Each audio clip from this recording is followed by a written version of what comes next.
The first who gives up in the game of egos wins. This is your finite self and the architect of the smaller game. But how was it created? The moment you distinguished yourself from others, you birthed the ego. Your idea of self, your sense of identity, this is your ego. By itself, the ego isn't bad. In fact, it's one of our most important tools for developing and evolving into our true potential.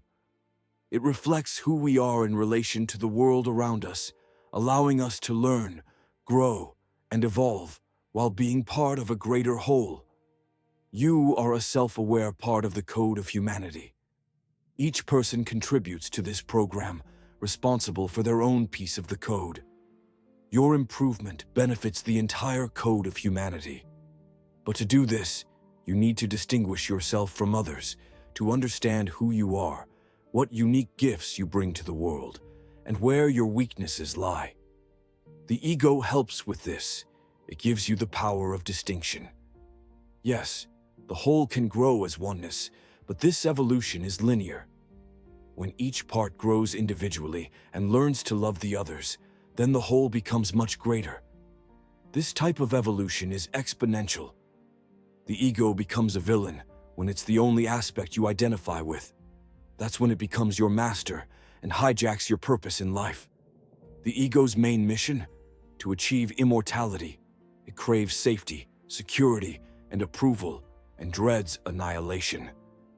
Identifying solely with your ego is like believing you are just your reflection in the mirror. You are not the reflection. You're a dynamic event happening over time. There's nothing fixed about you.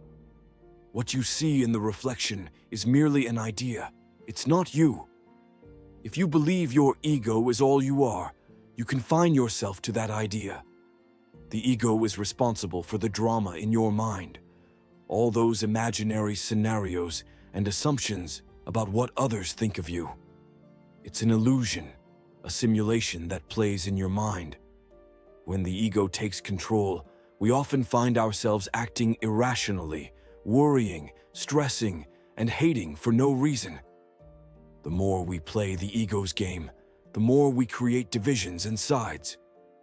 The ego craves to be special, competing to be the best reflection in the mirror. It creates hierarchies in a world that's meant to be cyclical. It wants more and more. But here's the spoiler alert. The world will forget you. No matter what you achieve or create, time will eventually erase it all. Even your name will fade, just like those who came before you. And here's a reality check. The ego doesn't care about you as a whole. It does everything it can to maintain its existence, making life a competition rather than an experience. So, what can we do? We must recognize that the reflections of the ego are just illusions. The ego is the character of the game, but you are the player. Let's start focusing on our true selves. Are you ready to go beyond your ego? Will you take this call for adventure? You cannot count to infinity. You need to realize that you are already there. This is the endless chasm between you and the carefree, happy version of you that you once were as a kid. You cannot get to it because of this infinite hole. It's impossible to go around it. But here is a secret. The hole is not even real. The hole only exists because you believe in it. It's one of the biggest illusions we create for ourselves. Let me ask you something. What's keeping you from feeling whole right now? Why don't you feel good enough? Why this present moment, right now, is not perfect? If you could change one thing about yourself, what would it be? Whatever your answers are, they're just excuses. It's just another way to describe the whole. The whole has two main missions. First, it wants you to fix your flaws so you'll feel good enough. Second, it tells you to reach perfection so you can finally relax and live your life. Once I have that amount of money, then I can write my novel. Once I clean my home, then I can sit, rest, and drink my coffee. Once I remove these wrinkles, then I can look good enough. But what happens the moment you attain what you are chasing? It doesn't last. You need something more. Remember when you were a kid, just being you, without a care in the world. And then one day, someone pointed out a flaw in you. Maybe it was your big nose or how you acted. Suddenly, you were not just you anymore. Now you had to fix this flaw to feel accepted again. That's the moment you felt not good enough for the first time. Someone showed up with a better toy. Now you had to get that toy, or you were not satisfied with the one you already had. You felt like there is a better life than the one you are living now, and your endless quest to fill the hole began. Now, instead of living carefree, being yourself, you waste your time trying to be good enough for everyone else so you can be you again, like the carefree kid. Ads, social media, movies, they all point out new flaws for you to fix, better toys for you to get. You buy products to feel more confident, but instead, the hole gets bigger, and the more you get, the more you need. We're all on this march to perfection land. We want to be rich, famous, have the perfect body, the perfect life. But even when you get everything you think you want, the satisfaction lasts for only a few hours, maybe a day at best. And then, the hole is still there. You're left searching for the next thing to fill it. You're never truly satisfied because the more you try to fill the hole, the bigger it gets. It gets bigger because your belief in it gets stronger. Perfection doesn't last. Do you know why? Because it's an illusion. All your life, you've been chasing something that's nothing more than an illusion. The hole is still there because it's an illusion, because you believe in it. You believe you are not enough. You believe there is perfection to be reached. You are trying to play Tetris and clean the screen from falling blocks to win the game. But what happens the second after you clear the screen from falling blocks? A new block shows up, and a new one, and a new one. You don't play Tetris to win the game, you play for the fun of playing. In the same way, you don't play life to attain perfection, you play for the fun of living. You see, it's not about reaching perfection or fixing every flaw. It's about realizing that this chase is an illusion. No matter what you achieve, there will always be something more, something new to worry about. The only way out? Change your relationship with the whole. Accept the fact that it is an illusion. Stop trying to fill it and start being okay with who you are right now. Here is the greatest secret of them all. Do you know why you cannot fill the hole? Because you are using your infinite creativity to capture a phantom. And because this is an impossible task, you will try infinite amount of ways to succeed in that quest, instead of using your infinite creativity to birth beautiful creations into existence. You will forever try to become enough to fill up imaginary hole. The only way you can get rid of the hole is if you stop believing in it. You cannot reach infinity. No one can. The only way you can get to infinity is by realizing you are already there. The only way you can become good enough is by realizing you are already good enough. And trust me, the freedom that comes with that realization, it's priceless. The bad news is, we're all falling through the air. The good news is, there's no ground. This is the dark shadow at the edges of your world, roaming in the unknown. The one thing keeping you from living the life you dream of. There are two types of fear. One is good, and the other is bad. One shows up when your life is in real danger, so you can react faster and survive. The other shows up anytime there is a potential danger, because it tries to save you from death. That's why this second fear is irrational, because it tries to achieve an impossible task. No matter if we live one more day or 100 more years, we will all eventually die. All of us will die, but rarely who of us will truly live. And the main reason is this irrational fear. It doesn't care if you never leave your home or you live inside a prison cell, as long as you are away from all danger. But here is the trick. If it cannot find any real danger, it invents it, and the walls of your prison grow. The more you listen to this fear, the harder it is to break free. You get afraid, you retreat, and feel relieved, thinking you're safe. But each time you choose the easy way, the fear grows. It's like a drug dealer, feeding you tiny doses of relief to keep you addicted. And soon, you're so deep in this loop that even simple things become scary. How to conquer this fear? The only way to conquer this villain is by facing it head-on. The moment you are willing to live your life more than you fear death is the moment you win. And when you face it, you will realize that it's just an illusion, a scared old man hiding behind a curtain, projecting monsters that do not exist. Once you face it, you'll realize the only thing scarier than facing your fear is letting it run your life until you die.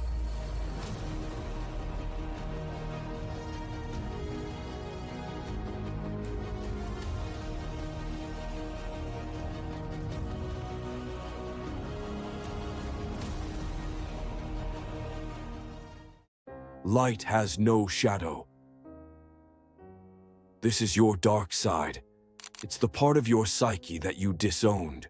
It breathes behind your neck every step of the way, trying to sabotage your every move. It's your worst enemy. The shadow is consisted of all the aspects from your whole that you labeled as bad. You pushed those parts in the dark corners of your psyche, so they became the shadow. Have you seen the movie The Mask? Do you remember Jim Carrey in that movie? A sweet guy that is just kind, good, doesn't step on an ant. But what happens when he puts on the mask? That's the shadow. Wholeness is not achieved by cutting off a portion of one's being, but by integration of the contraries. It all started when you were really young. You might have been loud at a restaurant, and your parents might have yelled at you for being loud. So with your limited perspective as a kid, you thought that being loud means you do not get love from your parents. You felt rejected by your parents, threatened. Being loud from that limited child's perspective meant danger. So you labeled being loud as bad, and you pushed it into the shadow parts of your psyche. The moment you started labeling parts of yourself as good and bad is the moment you started cutting pieces of yourself. It's the exact moment you started losing your power. This fragmentation continued to happen. Fast forward to today. You go by your day and you stumble upon someone being loud, rude.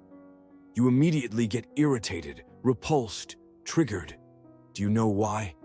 Because this behavior reflects to you your own shadow. It highlights a part within you that you want to stay in the shadows, and you get annoyed by others' freedom to let this part of themselves free. People hide who they really are. Most people are plastic versions of themselves. They are edited, fake, inauthentic, weak in comparison to who they really were as a kid.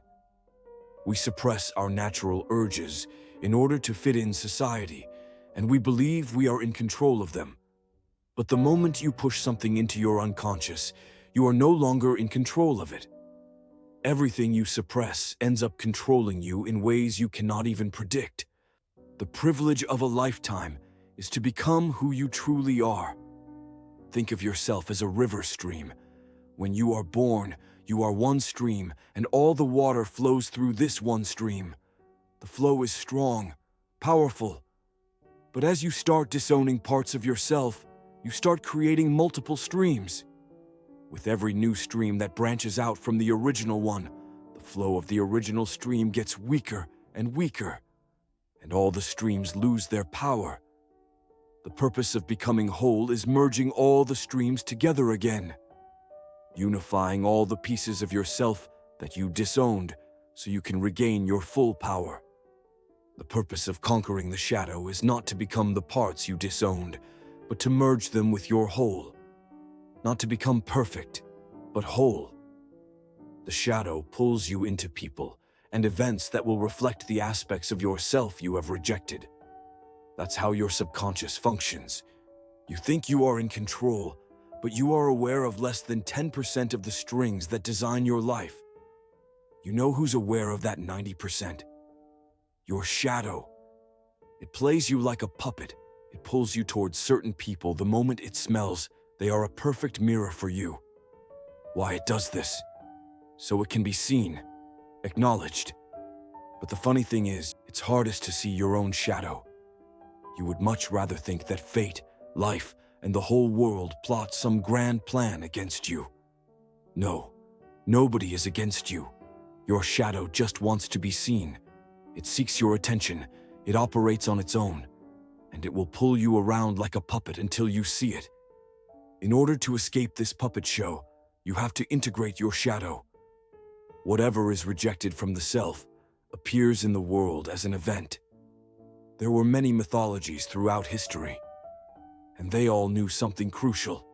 They knew that any god or goddess you ignored would eventually turn against you and destroy you. The gods and goddesses from mythologies were most likely symbolical representation for all the parts of our psyche. Any part that you disown within your own psyche will turn against you and eventually destroy you. How? The thing about the shadow is that it can operate on its own without your awareness. Did it happen to you to explode in anger and tell things you would later regret? That's your shadow taking control over you.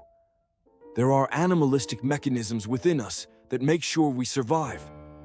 There are urges and energies flowing through our being that are capable of terrible things.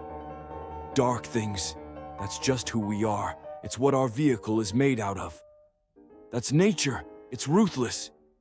But it's fair, because it's ruthless for all. And anything you suppress shows up as your worst enemy. That's why we created a world that reflects exactly the state of our psyche. The shadow is metastasized throughout all systems. For every one tree that we plant, there are 99 trees that we cut down to make paper. And then we write on one of these papers, "Save the environment." One part of the world that we want to highlight is fair.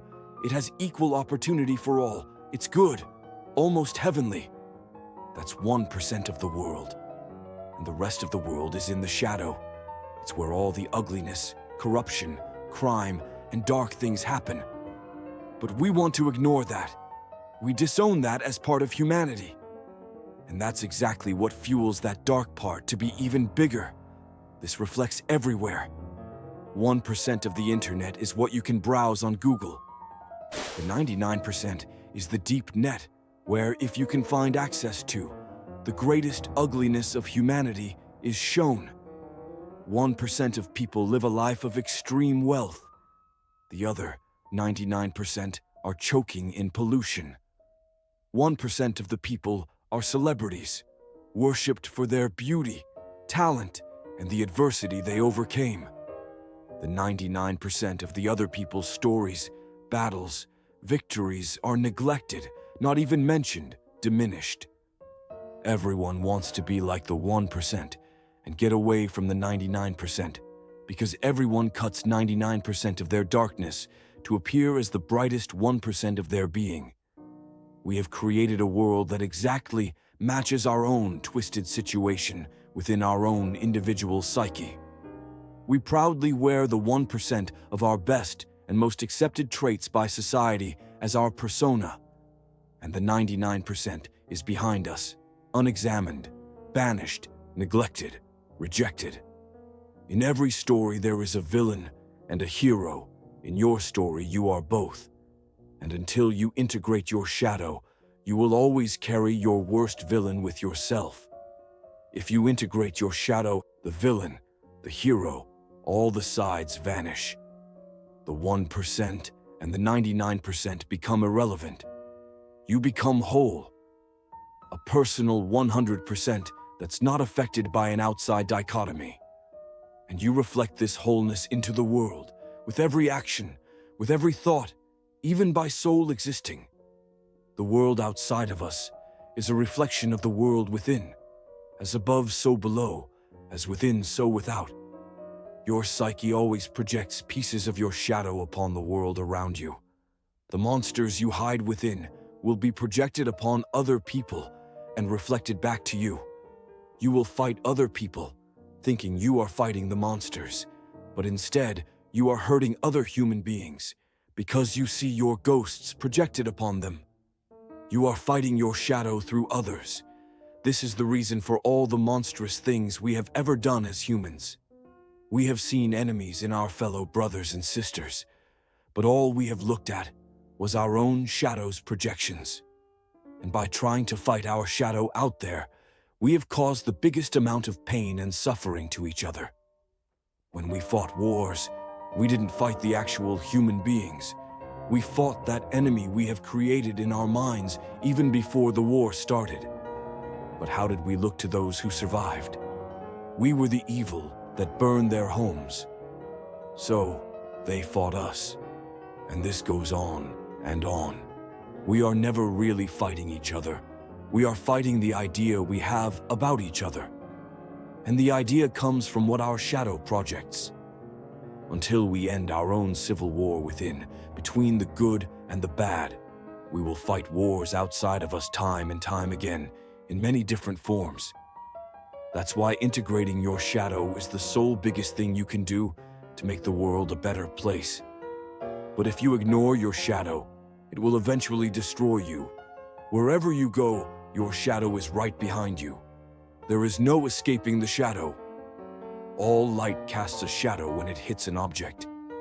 But there is one thing you can do. Remember what we said in the beginning. Light has no shadow. In order to conquer the shadow, you need to become light. You need to merge both the good and the bad within the nexus of your soul. You need to claim back all the parts of you that you disowned. You need to bring all these parts to your center again, to merge with them and dissolve them as part of you. Once you do this, there will be no objects in your unconscious to cast a shadow. And how to do that? Think about this. Love is at the center of any religion. And what is the function of love really? It's to unite. We all come from love. We all come from unification of two opposites, male and female. Therefore, we are love. This truth is embedded in our soul, and our greatest ability is to unify.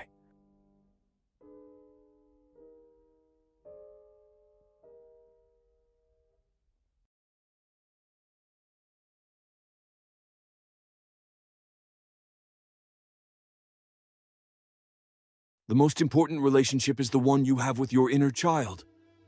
This is the part of you that's most vulnerable and most delicate.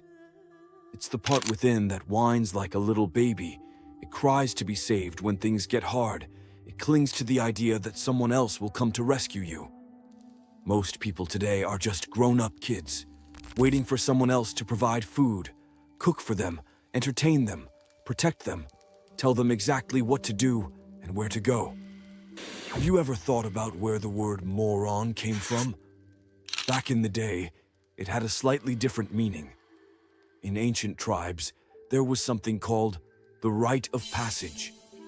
This was a ceremony marking an important stage in someone's life, a transition from childhood to adulthood. For girls, this happened naturally with their first period. But for young boys, the rite of passage was something else entirely. It meant going out into the jungle, alone, for 2 whole weeks. They were sent to survive in the wilderness, to fend for themselves and face their fears head-on. Now, were they really alone? Elders and their fathers would watch over them from a distance. But to the boys, for their own reality, they were entirely alone, and that's what mattered. During those weeks, they would realize a harsh truth about life. That out in the real world, nobody would come running just because they cried out for help. They learned that the world isn't like it was at home, where a simple cry would bring mom's care or dad's protection. This was the real world, where a cry would sooner attract a hungry predator than a protector. The rite of passage was a ceremony to face this truth and to overcome the inner child within, to become an adult. Those who didn't go through this rite of passage were called morons. Not as an insult, but to distinguish the undeveloped from the adults. Back then, morons weren't allowed to make decisions for the tribe because they hadn't yet learned the strength and responsibility that adulthood required. There are lots of morons today in critical positions. That's why modern debates look like two children fighting instead of two adults sharing constructive arguments. We need a rite of passage more than ever. Everyone should find their own rite of passage. You don't need to slay lions or live in the wilderness. Start by living on your own, by taking responsibility for your life. Exercise, push your boundaries, challenge yourself.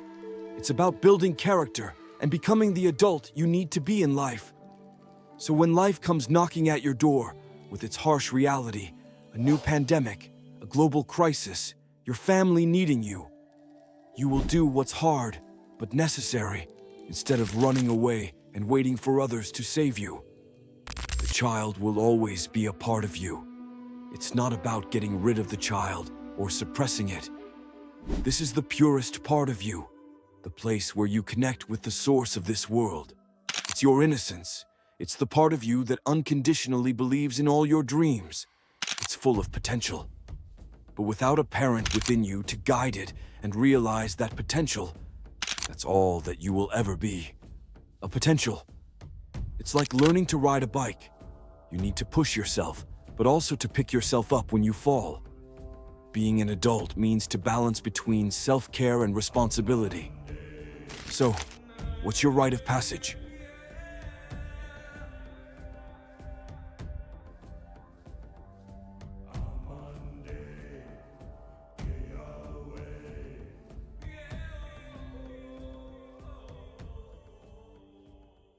What you don't heal within, you spread around as a toxin. This is the low vibration in society, the collective venom, the quicksand that pulls you down, keeping your energy and consciousness low. It's the negative energy that keeps the world under hypnosis. What is negative energy? Most people talk about low vibration energy for hours without taking a few minutes to explain what energy really is. So let me clarify once and for all. At its base level, everything is energy. When scientists examined the tiniest parts of an atom, they found that everything is connected by energy that moves like waves. This energy vibrates in different ways, much like a guitar string producing different notes. These vibrations shape the world around us, from the tangible to the unseen. Energy is alive and always moving. Everything, us, nature, and the stars, is connected by this energy, working together to create the universe's beautiful symphony. It's fitting we call it a universe. One song. All energy carries a specific frequency of vibration, a note, a code. Simple enough, let's move on. What are emotions? An emotion is just energy in motion. Flow that stimulates specific sensations in your body. We label these patterns of sensation with names like anxiety, fear, love, or joy. Each emotion vibrates at a unique frequency. Did you know scientists have mapped emotions through heat signatures in the body? Each emotion lights up different areas, like music notes creating distinct melodies. Emotions aren't inherently good or bad. They're not positive or negative, they're messages. They occur for 4 reasons: to move you closer to what's good for your soul, to steer you away from harm, to energize you when you're on the right path, or to slow you down when you need reflection. The lower the vibration, the denser and more unpleasant the emotion. The higher the vibration, the lighter and more pleasant the emotion. We have a problem with low vibration emotions because they are more unpleasant to experience, so we try to avoid them. We call them negative, but they are not negative yet. They are just unpleasant. When we start to avoid, suppress, and escape certain emotions, that's when we stuck them within our being, and that's how they become negative. So what is negative energy? We tend to avoid or suppress unpleasant emotions because they're uncomfortable. But avoiding them doesn't make them disappear. It traps them within us. Negative energy is simply low vibration energy that's stuck, unprocessed. It lowers your state of being and shapes your reality, literally. Ever notice how watching a horror movie alone at night can make your once cozy home feel ominous? That's how much one emotion can change your perception of reality until it dissipates. But stuck emotions don't just dissipate. They become part of your default state of vibration, continuously coloring your world and shaping your mindset. What is state of being? Your state of being is your default vibration. Your soul naturally vibrates at the frequency of love, but suppressed emotions weigh it down, lowering your vibration over time. That's why, as people age, they often see the world through more pessimistic eyes. It's not life getting worse. It's the weight of unprocessed emotions dimming their state of being. The more you release these stuck emotions, the more you raise your vibration. You don't need to come to a place of love. You need to release everything that is telling you that you are not already there. The negativity feeds on negativity. That's why most people are addicted to drama, fear, anger. It's their negativity feeding itself. That's how the negativity spreads in the world and thrives. And you can cut toxic people out of your life. You can avoid TV and news. But here's the truth. You can't starve your own negativity. Eventually, you'll have to throw your own garbage. It's the only way how you will stop being a match to such people and environment. So what is the solution? Emotional hygiene. Learn to feel, process, and release emotions instead of resisting them. Start with yourself. Heal, one emotion at a time, and your world will instantly become a better place.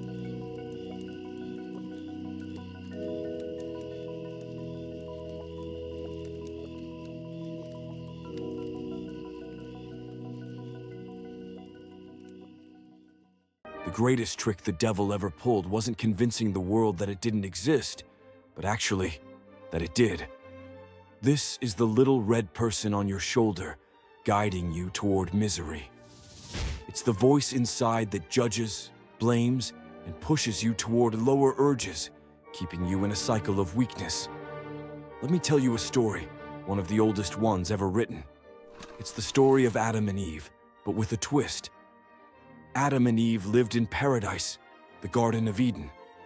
Then, Eve disobeyed God and ate from the tree of knowledge. Adam ate too, and God banished them from paradise. Eve said that she was tricked by the serpent to eat from the forbidden apple.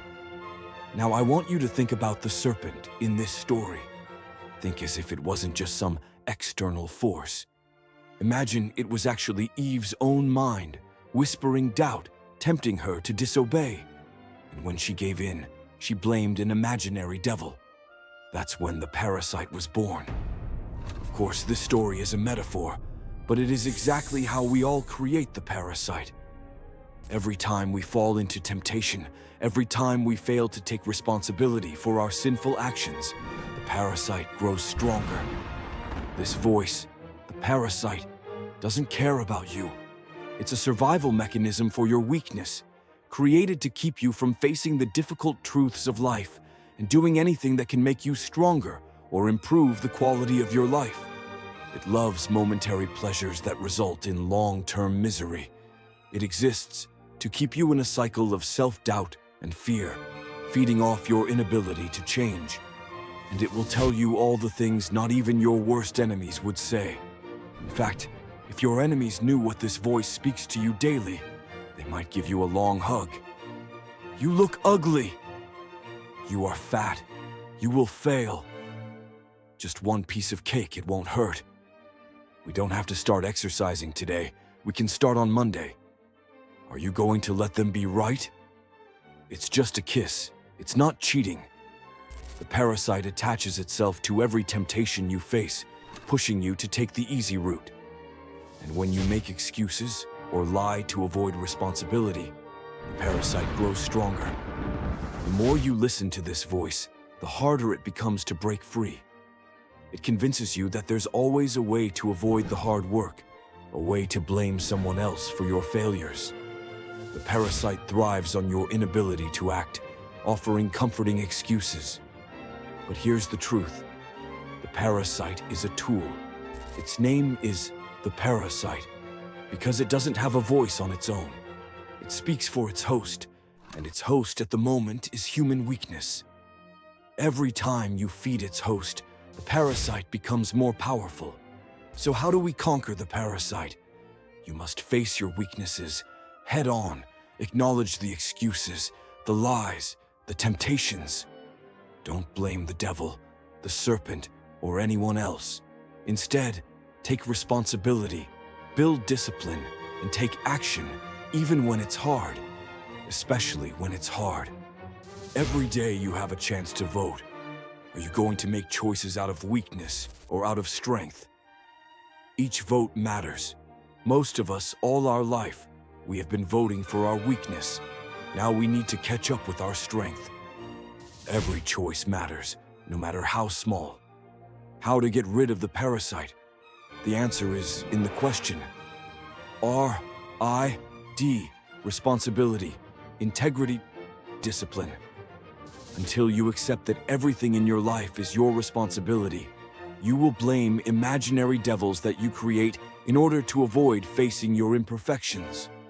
Until you have the integrity to be brutally honest with yourself and face your imperfections and the discipline to work on them, you will never be able to transform your weakness into strength. But when you have all three, when you transform your weakness into strength, the parasite will change its host, and it will become a voice for your strength. It will become your greatest supporter in life.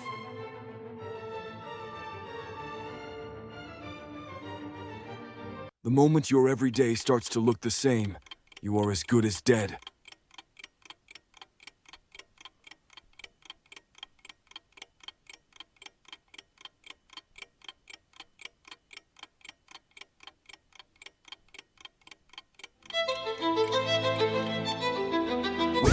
This is the sneakiest of all villains. It quietly takes over your thoughts, feelings, and actions, making you an NPC in your own life. Do you know that 90% of the thoughts you think today are the same as the ones you thought yesterday? That's roughly 54,400 thoughts stuck on repeat. And 80% of those thoughts are negative, low energy, stress-inducing, anxiety-filled thoughts. You think the same thoughts, feel the same emotions, and perform the same actions 95% of the time every day. We're trapped in a cycle that the routine uses to keep us in check. But why? That's just how our brains evolved. Reality is so insanely vast that it's simply impossible to perceive even 1% of all that there is. So our brains evolved in a way to perceive only a fraction of reality that is necessary for us to survive and reproduce. The mind developed various biases and systems to ease its job. One of these mechanisms is the routine, the ability of your mind to automatize things. This ability is not bad in itself. It helps your mind tremendously. Your mind is designed to find patterns, so anytime it discovers a new pattern, it will make it automatic. Your mind loves certainty, so it desperately tries to create certainty in the midst of an uncertain world. So it will keep on creating predictable patterns. It will push you to develop a routine, to become predictable. The routine becomes bad when you let your mind operate your life on automatic. Then you slowly start becoming an NPC, less and less conscious. There is no active player in control of your character. Same routine every day, same conversations, same thoughts, same feelings, same behaviors. By the age of 35, most people are operating 95% on autopilot. And the less conscious you are, the more the routine gains control, pushing you further into mindlessness. When the routine takes over your life, it turns you into a passive spectator. That's what growing old feels like, being more automatic than conscious while time passes faster and faster. But here's the thing, you can fight back. How do we conquer the routine? As we said, this mechanism is not bad in itself. And the goal isn't to stop automatization altogether. That would be impossible, and honestly, not even desirable. You don't want to be conscious every time you need to take a breath, right? The only way to conquer the routine is to become aware and deliberate with what you allow to become automatic. The routine can be your greatest superpower or your worst prison. You can use it to build an incredible life, always climbing upward by automatizing systems that support you. Or, if left on automatic, it can become your worst prison, keeping you stuck in a time loop until your time runs up. The best place to start: your morning routine. This is your secret weapon against this villain. The first hour after you wake up is when your brain is most moldable. It's still in the alpha state, meaning your subconscious is more accessible. Use it to shape your mind for success and novelty with exercise, meditation, journaling. Be extremely strict with what you allow to enter your mind this first hour. Once you've mastered your mornings, the rest of your day will be easier to control. By consciously steering your life, trying new things, and keeping your brain engaged in meaningful activities, you can disrupt this villain's grip. Next time you see your colleague, don't talk about the weather. Do something new every day.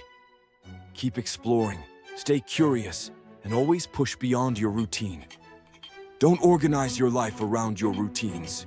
Organize your routines around your life.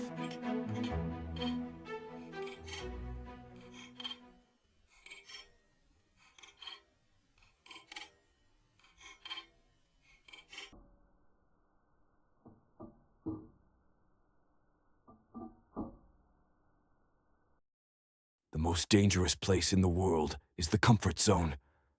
This is your cage, but most people will die to stay inside. Let me tell you a story. We will go on a little journey through time, way back when the world was simpler. Ah, can you hear that? No TV noise, no jostling traffic, no hum from the computer fan, no background noise from the fridge, no Wi-Fi radiation. There's just the peace of nature that comes with the start of the day. You can hear the wind playing with the branches of the trees, the song of the birds, the water of the nearby river rattling on the rocks. As the village wakes up, you can hear common people's voices and wooden doors closing and opening, the chatter of kids playing. As the villagers start working, you can hear the hitting of a hammer from a blacksmith, the sound of shovels, the farm animals, the strike of stone on stone, the thud of a rock axe against thick wood, a fire's crackle, the women singing, laughter of kids. You don't have hot water running. You need to go every day and collect water. You don't have heating. You need to heat yourself with wood and fire and dress in 10 pairs of clothes. Nature is trying to kill you every step of your way, and your job is to outsmart it just enough so you can get your necessities for you and your family to survive. And it smells. Everywhere. There is no internet, no phones, no radio, no electricity and artificial light. There are no fancy shampoos, no deodorants. Every person is as hairy as a monkey, both women and men, and the average life expectancy is around 40 years at most. It's work, all day, every day, to survive. It's hard work, but it's a simple life. Now, let's go to the present. We have a fridge, hot water, and heating, markets and grocery stores. We can work remotely. We have the internet, devices to go on social media and mindlessly scroll. You can sit all day, watch videos of animals or funny memes. You can order food, clothes, and toys from your home. Watch YouTube, read, listen to audiobooks. Traveling is cheap and easy. We have consoles and video games, medicine, hospitals, doctors, firemen, policemen, garbage men, delivery men. The average life expectancy is 80 years. It's doubled. The world is safer than it ever was in human history. You have more comforts than any king or queen in the past could have ever imagined possible. In fact, Most kings would have probably go to war to have just a fraction of what you have. And yet, depression, anxiety, panic attacks are on the highest rise. Sadness, dissatisfaction. People are looking most miserable than ever. Why is this happening? In order to get our answer, we need to go to one more place. The future. You wake up in a fully smart home with a bed that adjusts to your needs and a smart bathroom that runs health diagnostics, chips in your brain prevent neurological diseases, and connect you to the internet, instantly answering any question you think of. Your AI assistant tracks your health, mental state, and life goals, while the rest of your home automatically orders groceries that are being delivered to your doorstep by robots. Your AI kitchen prepares meals that are exactly what you need based on your daily health report. You can work, talk to your sister via a 3D avatar, or watch a movie on holograms projected around you, all with just lifting a finger. All information that you have access to is fact-checked. All transactions are done instantly via cryptocurrency. All transportation is automatic and operated by AI. You are a god of your own virtual world. And this isn't sci-fi, it's just around the corner. It's not in 100 years, it's in 10. We already have nearly all this tech. Okay, why did we went on this adventure through time? I wanted you to see the comfort, to really sense it, to grasp its sublime presence. 1,000 years to go from candles to a light bulb. 100 years to go from a light bulb to the internet. 10 years to go from VR glasses to a virtual world where you can have anything you want with a sole thought. And we will still not be satisfied. We will be even more depressed, anxious, dependent on pills. The world is becoming more comfortable, but we become less satisfied. Life expectancy grows, but we feel less alive.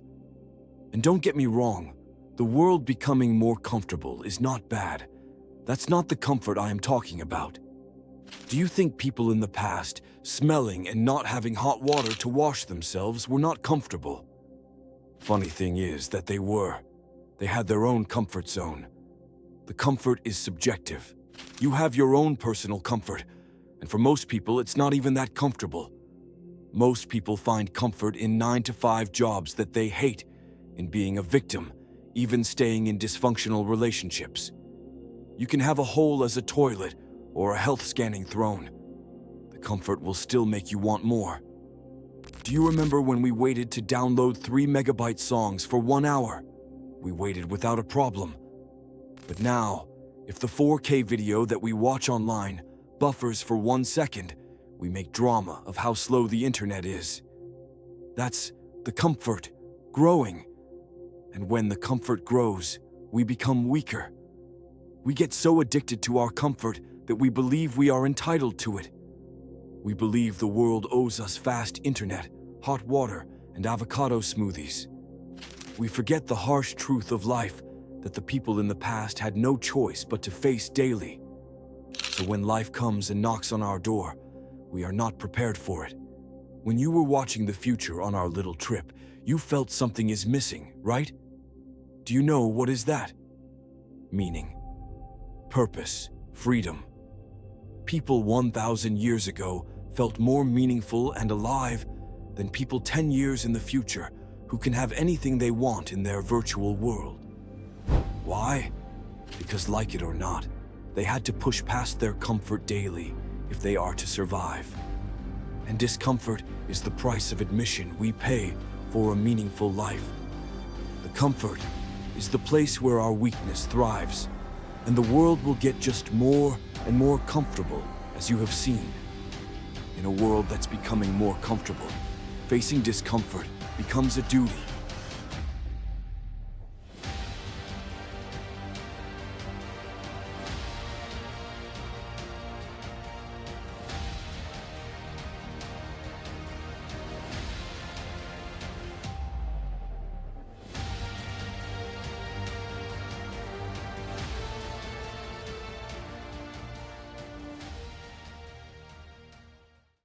Your attention is your most precious resource. Yet, it's being stolen every day. There is a war, ladies and gentlemen, a war for your attention. Everything and everyone tries to steal your attention. Billboards, advertisements, shops, products, music, TV, news, emails, messages, games, porn, social media. And your biggest addiction of all? Your phone. This, right here, is your life-sucking drug. It's not just you. Everyone around you is hooked. Your friends, your parents, your boss. The entire world is addicted to this vicious life-sucking drug. The only industries that call their customers users are illegal drugs and software. Do you sleep with your phone next to you? Do you check it before you even get out of bed? Do you panic when your battery hits 1%? Would you rather have 100 likes to your Instagram story or hear one friend compliment you in real life? We are becoming more and more mindless. We are transitioning to the digital world, and the real world loses all its meaning. If you don't believe me, just look around you. Really, do it. Everyone is with their heads inside their phones. Their attention is not in the physical, it's in the digital world.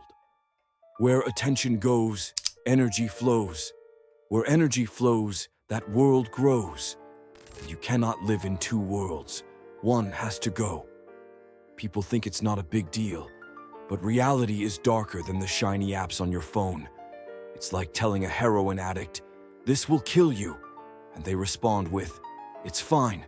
Think it's not that bad? Try going 1 week without your phone. How will you work? How will people reach you?" The thought of it shocks you, doesn't it? What you gonna do with your life? But why is all of this happening? The answer is, in fact, very short. Business. Profit. Everyone is trying to get your attention because everyone is trying to sell you something. A product, a service, an idea, an information. Oh, you think social media is free? If something is free, you are the product. These apps try to capture as much of your attention so they can feed their algorithm. Every second you spend on these apps, they collect more data about you. They know what you want before you even know. They predict your thoughts, your actions, your emotions. It's all about profit. Your attention is their currency, and they've mastered how to get it. The best psychologists in the world work for them, dedicated to create systems that make you hooked. Ever noticed how refreshing your feed feels like a slot machine? You keep pulling the lever, waiting for that hit of dopamine, for the right reel to show up. Sometimes you get it, sometimes you don't. But that's what keeps you hooked. You think the apps don't know exactly what you want? They do. It's just much more addicting if you don't get it all the time. Just sometimes. That's what makes you hooked. The more you consume, the more these platforms grow, the more advertisers win, and the more the cycle continues. So how to conquer this villain? There's a saying that the New York Times on Sunday contains more information than the average 18th century French nobleman learned in his lifetime. We live in a world of too much. According to the famous anthropologist Robin Dunbar, we cannot maintain more than 150 active relationships with people. Yet, today we have thousands of Facebook friends, hundreds of celebrities that we know the current intimate issues of, different groups of friends from work, high school, our neighborhood, childhood. Add on that hundreds of sounds coming from everywhere. Too much information for your brain. It cannot evaluate what is important and what is not, so it becomes distracted by everything. The key word in this whole conundrum is important. Your brain prioritizes giving your attention to what it evaluates to be most important for your life. You are easily distracted, not because there are too many distractions around you, but because you have nothing more important than them. That's why the first thing to do, even before you try to conquer your distractions, is to define what's most important to you. Second, audit your day. See how much of your attention goes to waste for nonsense. And third, yes, you cannot get rid of the distractions, but you can make them fade away from your reality. Focus, action, direction, environment. Train your focus through meditation. Take action towards your goals. Have clear direction where you are going and what your purpose is, and detoxify your environment from distractions. Your attention is your magic wand. It's what directs where your energy will flow. Without it, you don't have water in your bucket to grow your desired reality. There is nothing more important than your attention. Don't let it be stolen so easy.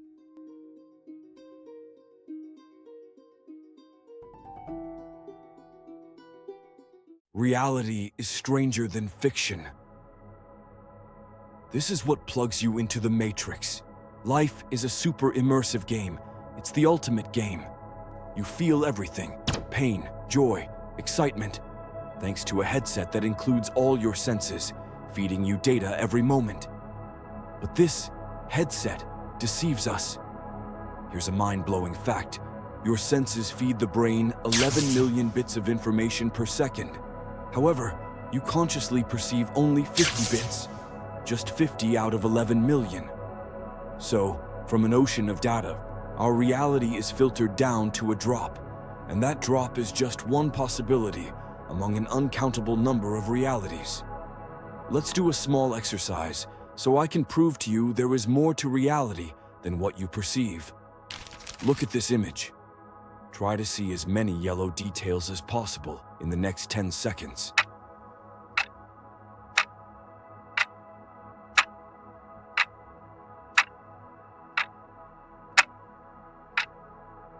Okay, now close your eyes. Keep them closed and answer. How many red details can you remember? Not many, I assume. Open your eyes. You probably realize that there are far more red details than what you remember.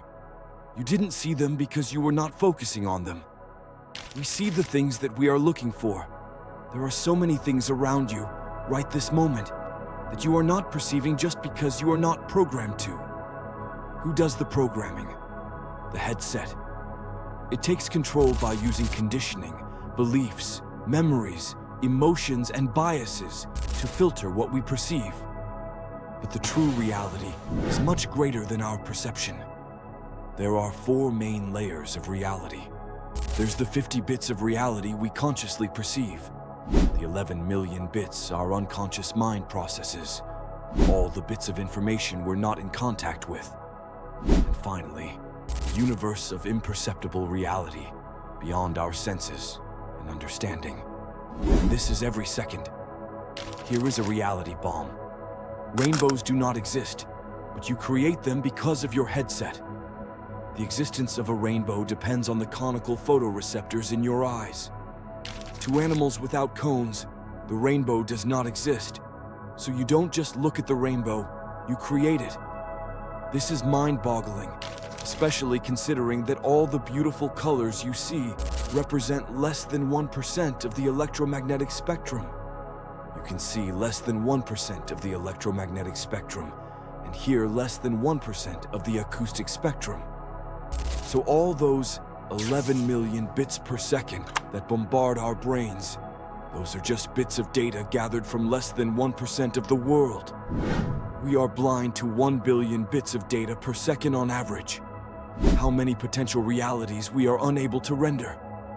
What beauty are we blind to perceive just because we don't have senses to perceive that part of reality? You might think colors and sounds, smells and tastes exist independently from you. But no, they don't. They exist because you render them. Your headset renders them. I know it's strange, but think about this. Color does not exist in reality. Different frequencies of light exist. When the photons of those frequencies touch the retina of your eyes, your brain processes that data and creates an image you can understand. It's the same like when a frequency of light touches the antenna of your TV, it processes that data and it creates an image on the screen. Your favorite TV show does not fly through the air and appears on the TV screen. In reality, it's just data. Waves of photons. Pattern of zeros and ones, combination of stimulated nerves and unstimulated nerves. If there is no receiver to translate that data into an audio-visual message, it will be just a pile of random waves of photons. Without someone to perceive color, there wouldn't be color. There still would be photons of light, different frequencies that excite the electrons of objects, but no color. Without someone to perceive sound, there would be no sound, just a bunch of particles moving. There would be no meaning behind their movement. Life, filtered through our senses, is like a complex operating system that only shows us what we need to see to survive and reproduce. It's just the user interface. You want another truth? Things that make you happy are linked to things that give you advantage to survive and reproduce. Your brain rewards you with the happy chemical, dopamine, like a lab rat. Every time you do something that your brain is programmed to think moves you closer to spreading your DNA, it gives you dopamine. You feel good, happy, you feel pleasure. On the other hand, for everything that is harmful to your survival, your brain gives you punishment chemicals, pain. You might create a story around it, but under the hood, it's just a survival and reproduction mechanism. We gather tiny amount of data from the world around us, and in the process of translating the data that our mind perceives through our senses, we create illusions like colors, sounds, smells, tastes, sensations. We invent stories and give meaning to things. But at the base level, all that we do is essentially for survival and reproduction. If we do not peek outside of the headset, that's all that we are going to play the game of life for. And we will play within a limited, default reality that's rendered automatically.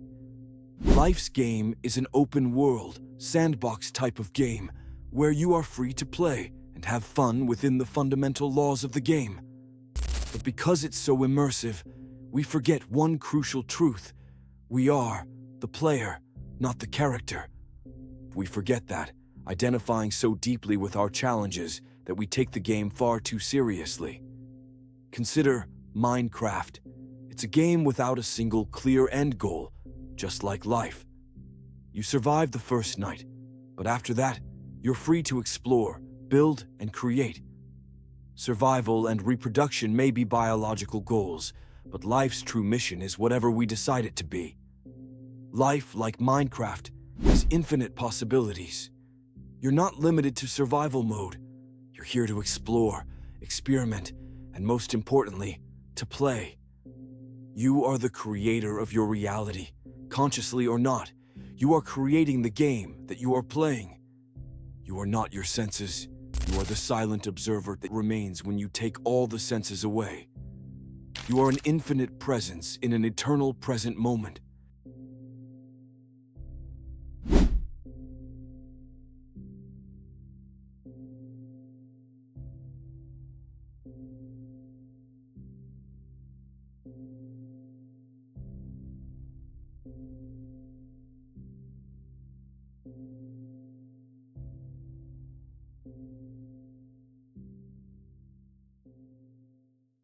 The insatiate spider gets caught in its own web.